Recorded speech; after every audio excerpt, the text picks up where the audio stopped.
COVID deaths in Southeast Texas are a tough pill to swallow, but today we hit a grim milestone. More than 1,000 of our neighbors have lost their lives at the hands of this virus.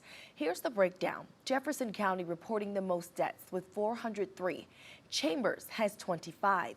The first death in Southeast Texas was reported on March 18th. A Jefferson County death on March 23rd became the 1,000th death in the 8-county region. But on the hospital front, the numbers are showing a different trend. COVID-19 units are closing.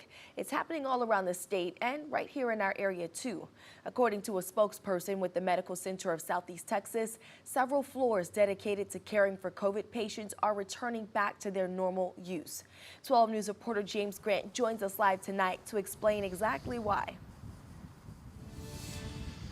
Dej, I'm outside the Mid-Jefferson Extended Care Hospital in Beaumont, which was used as a backup facility during the peak of the pandemic to help care for COVID-19 patients. Judge Jeff Brannick says the facility is no longer being used and the hospitalization rate is moving in the right direction.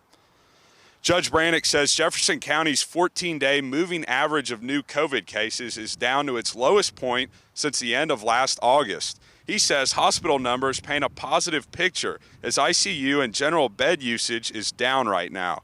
Judge Brannick says at one point during the pandemic, local hospital ICU beds were at 40 to 60% capacity, and now they're down to just 12%. Based on this trend, the Medical Center of Southeast Texas is taking action.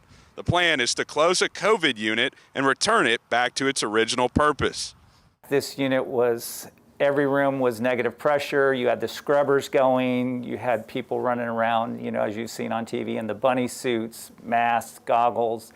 And now it's empty today, which is, really encouraging. Dr. Gary Minnie with the Medical Center of Southeast Texas says the hospital's 5th floor was used during the pandemic as an overflow COVID unit. He says at times all 17 beds on the floor were being used, but now patient volume is way down.